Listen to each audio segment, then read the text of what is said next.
Now, the two tall structures with a silver dome are silos. The farmer cuts hay and corn, and they blow that corn and hay up into the silos. That's what will feed their livestock over the winter months. Now, they will try to keep their livestock out year-round if they can, but if there's ice or snow out in the pasture, they can't do that. So if you notice all the laundry out on the line, they do laundry 6 days a week. The Amish have big families. They average 7 children, but may have as many as 10 or 12. So they do laundry 6 days a week, but never on Sunday. No work is ever done on Sunday. Now, a lot of these farmers even have a side business. This little side business will help supplement their income during the winter months when income isn't as great. Now, I said all these homes on the left are English owned. All except the very last one. This was an English owned home, it's Amish owned now. When the Amish buy an English home, the electricity has to be removed within 1 year.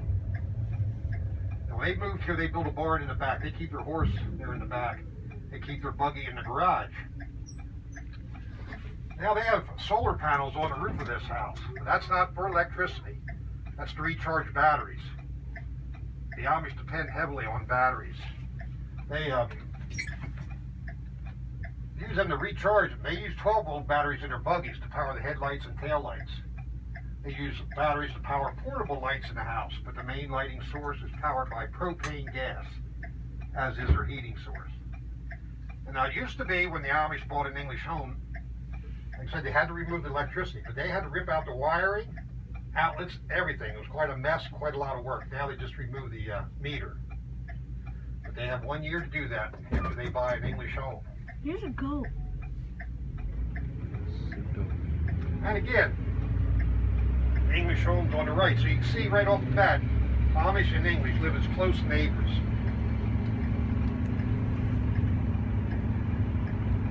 Now coming up on the right, another Amish farm. Now the tall green structure, that is not a silo, but a water tower. That supplies water to the house and to the farm. Now the Amish are in many other vocations other than farming. They're building contractors, roofers. They are some of the best stone masons in the world. They own all kinds of stores, hardware stores, grocery stores, bookstores, clothing stores. They own restaurants. Many other businesses. You're going to see a lot more businesses along the way, Amish businesses.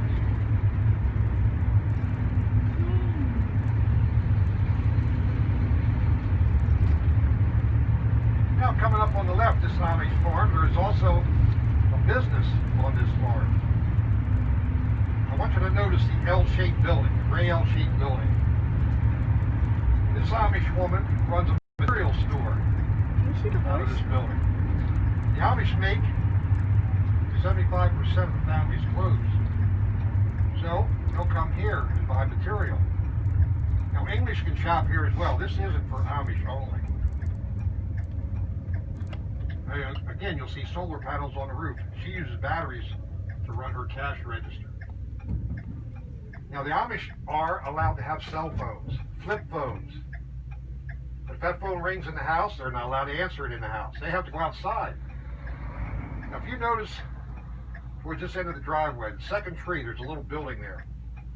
This one has a telephone and answering machine in there.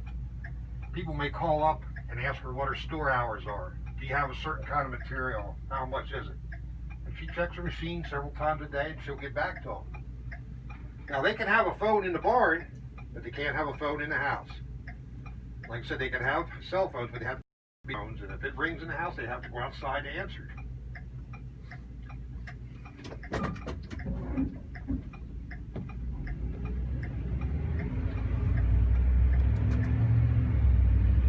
Now, coming up on the right, this is an Amish business. This man is a blacksmith.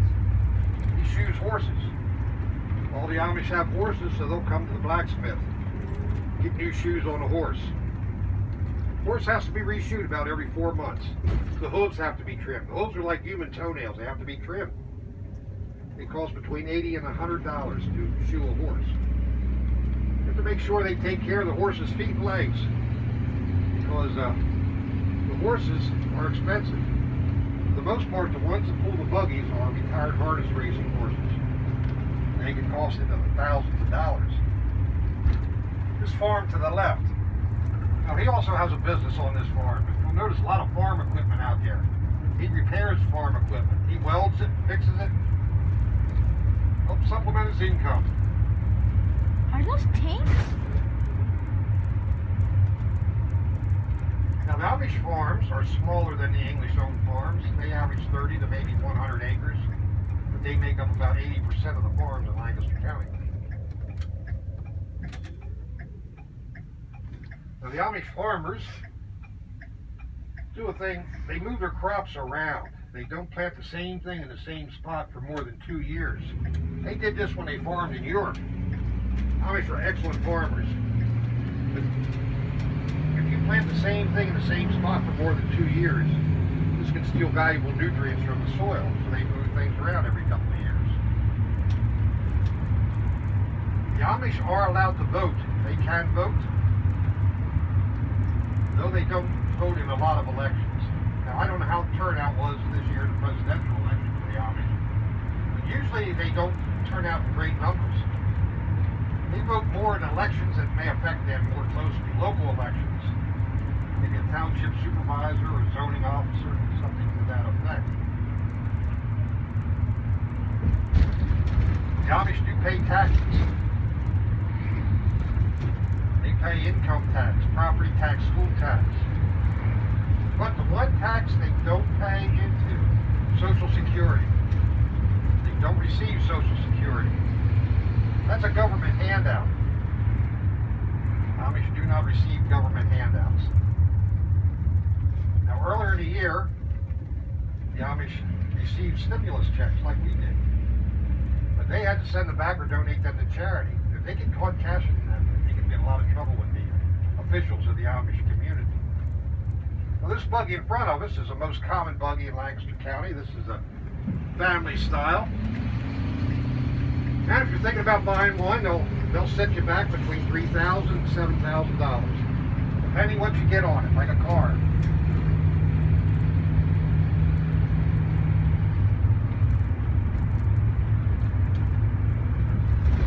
Now here in Lancaster County, the big cash crop for the farmers is tobacco. They grow a lot of it. Lancaster County tobacco is rated second best in the world, next to Cuba. Now tobacco leaves have been cut for about 5 weeks now, so in a little bit I'm going to show you what they do with those tobacco leaves.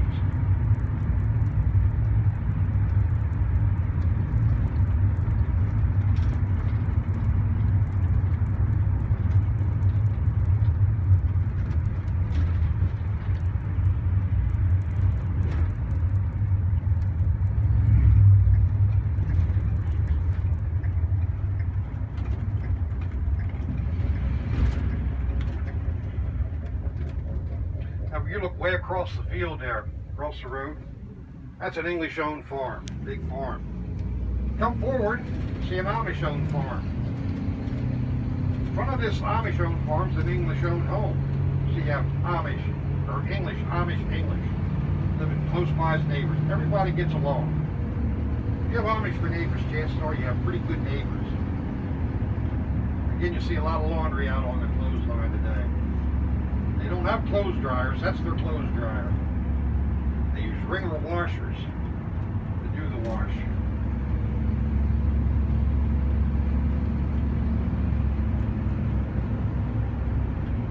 Now coming up on the right, I don't know if we'll be able to see it out here or not, but this is where they hang the tobacco leaves, this building on the right, the structure. Now they got it closed up, you can't see it now. But the tobacco leaves are hanging in there to cure. They'll hang in there for about 6-7 weeks. Now, they have it closed up because it has to stay dry. If those tobacco leaves get wet, that could cause mold. Mold can spread to every leaf in there, wipe everything out. There's a lot of money in that building. Depending on the price at auction, tobacco can make the farm as much as $7,000 per acre. There's a lot of work involved in it, though. There's a lot of work from planting to stripping the leaves.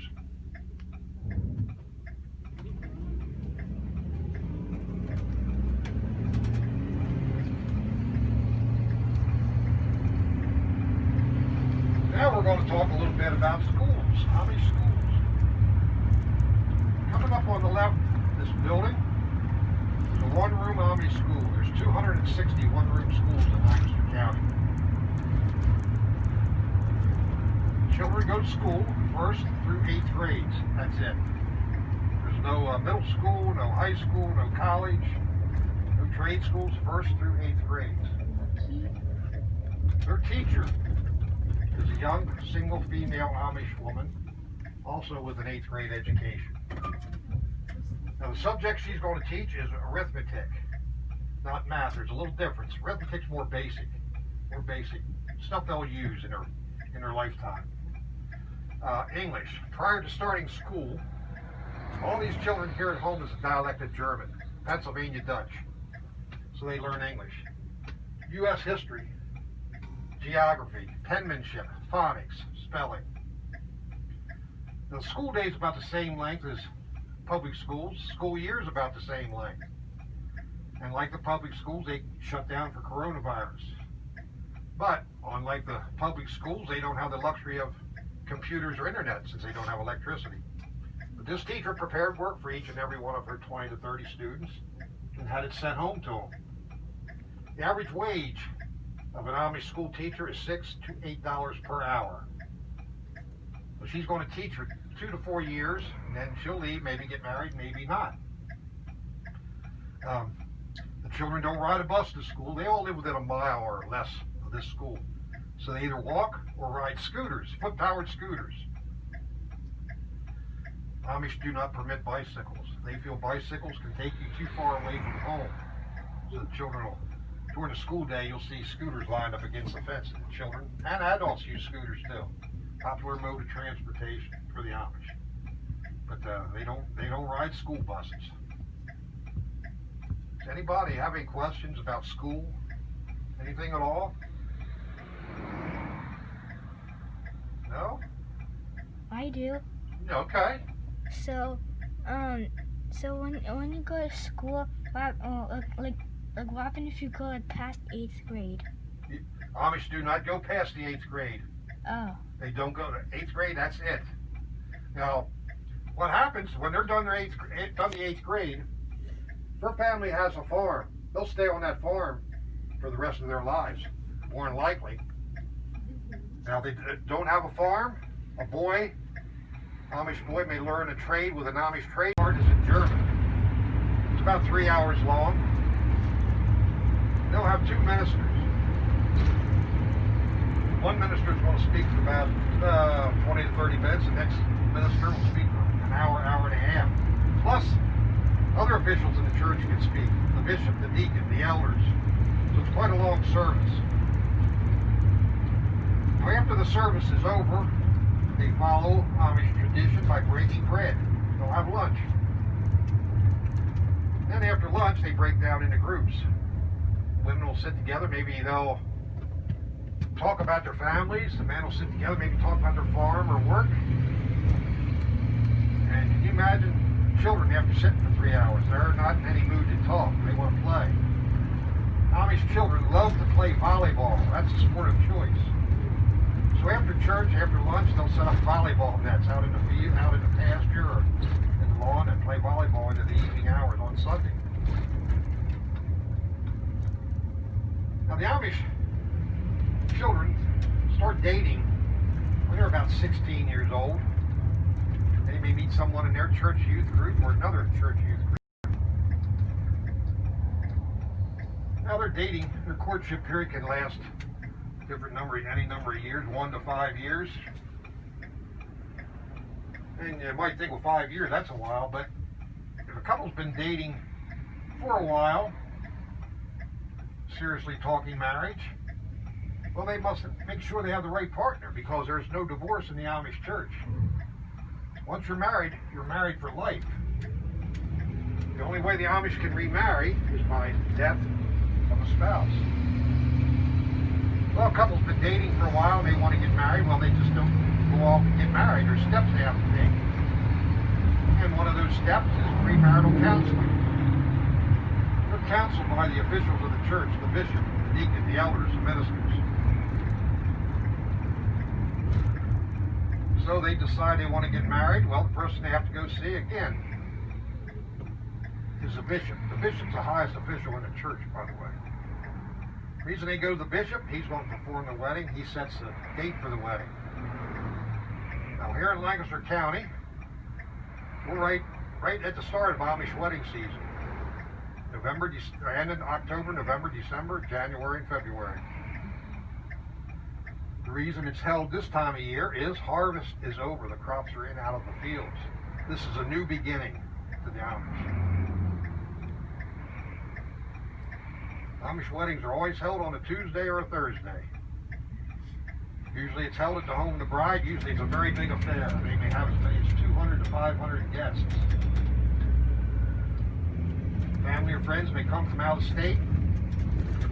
They'll come by bus or train or hire an Amish taxi driver to bring them. Amish do not fly in airplanes. Now, if you have 500 people, that'd be too many people to have in your home. So what they do, they may have the wedding and reception at a barn, or set up tents, huge tents, or a lot of places they set up temporary wedding houses here in Lancaster County.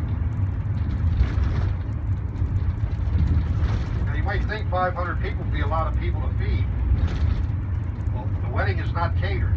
Family, friends, and neighbors prepare the food. Plus, at an Amish wedding, there's not one meal, but 2 meals. There's lunch and dinner. So there's an awful lot of food to be prepared at an Amish wedding.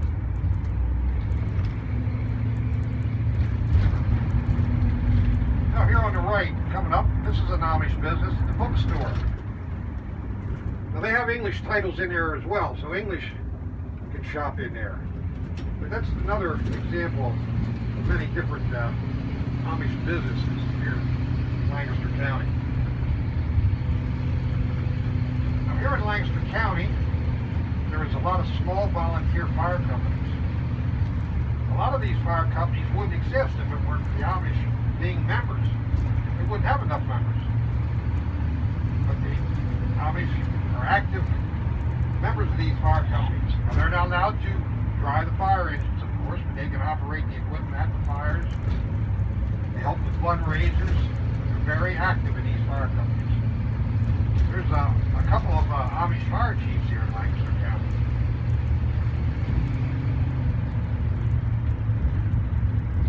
Right here on the right, this is a small volunteer fire company, Gordonville Fire Company. They have some Amish members.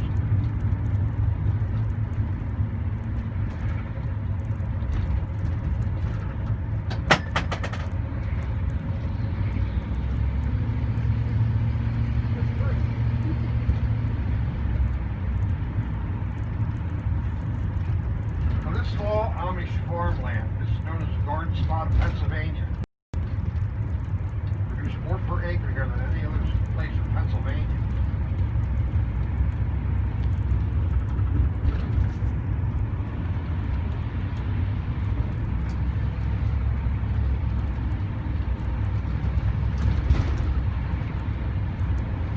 Now coming up on the left, another Amish school, but this is a little different than the one-room school. This is a 2-room school. There's only 2 of these in Lancaster County. There's 261 room schools, only 2 2-room schools. Now here they have 2 teachers. One teaches one set of grades on one floor, one teaches another set of grades on the other floor. That's a newer school also.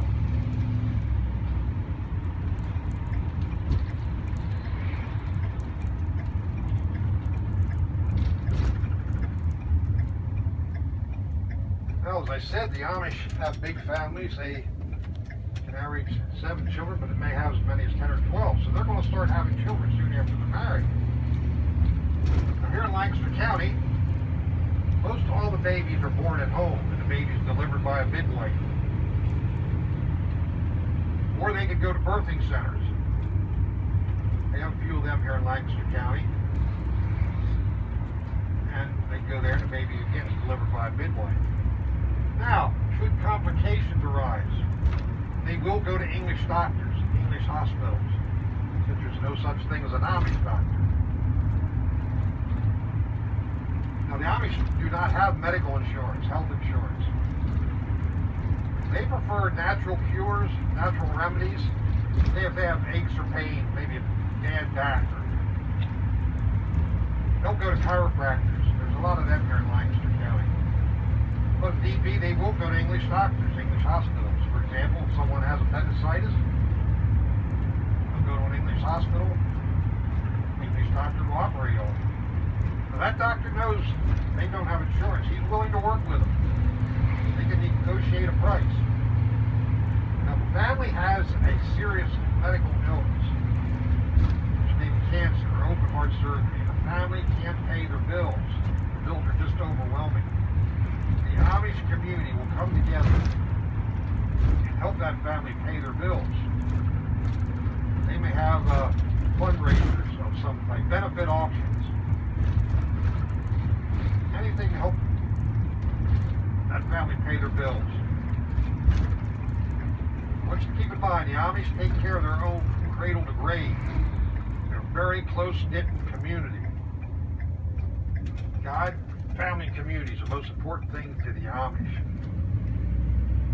So if anybody in the Amish community needs help, the other members of the community are there in a moment's notice.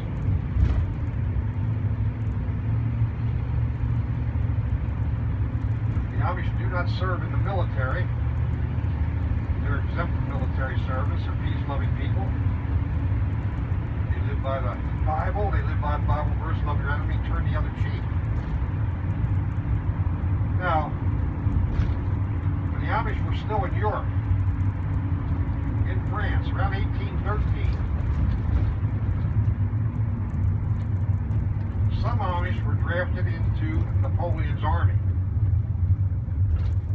They were forced to march with Napoleon's army. And after coming to America, there was even some Amish that enlisted in the Union Army during the Civil War. Now, during World War I, World War II, the Amish, some of them were drafted, but they served as conscientious objectors. They were in non-battle positions. They worked in hospitals or other things like that.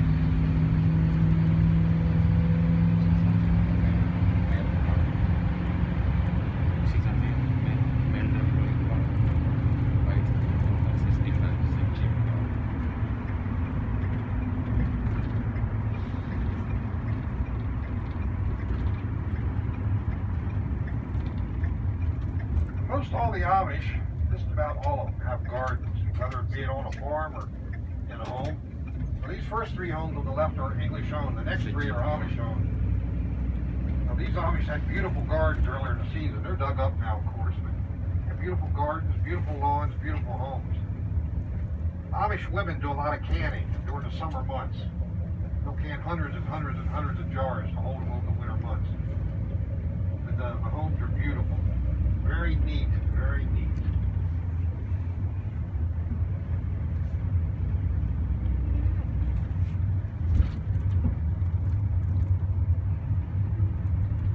Now hopefully, the Amish farmers are not allowed to use tractors in the field. They have to use horses or mules. Hopefully we'll see some field work today.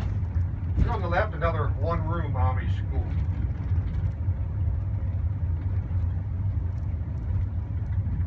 Now come up on the left. Everyone wants to know, what are these white things? Well, the small ones are called Amish marshmallows. The long skinny ones are Amish sausages. And the big fat one's an Amish worm. What that is, that's cut hay. They cut hay in this field to the right. It's in big rolls. They bring it over here, they shrink wrap it. This is going to feed their livestock. They also have their silos full, or all but full. But this is going to feed their livestock. Between the silos and this will feed their livestock over the winter months. Again, notice all the laundry out on the lines. Now this farmer also has a side business. He repairs clocks, all kinds of clocks, antique clocks, grandfather clocks, anything to help supplement his income during the winter months. Amish women positively do no work on Sunday. They don't cook, clean, do laundry.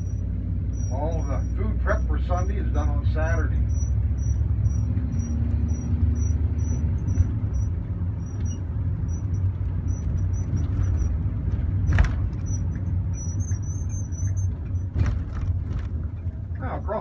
steel dealer. They sell chainsaws and things like that. That's an Amish-owned business. The farm right next to it, Amish-owned. This home here on the right, first home, English-owned. The next home's Amish-owned. So you have the English living right smack dab in the middle of the Amish. And Amish and English neighbors, they may get together, you know, they may be friendly enough to get together, socialize. Maybe somebody's going to have a birthday party. They'll be invited. Now, the Amish farmers don't use chemicals in their fields. They may use fertilizer, but most of them prefer organic. Organic is liquid manure. To the right, this Amish farm, that's what that rounded fenced-in area is, or liquid manure pit. They have a little tank that sets on wheels. You pump that liquid manure into that tank, and in the fall, spring and the fall, they spread that over their fields. And believe me, when they spread that over the fields, you can smell that from about 5 miles away. It's pretty nasty.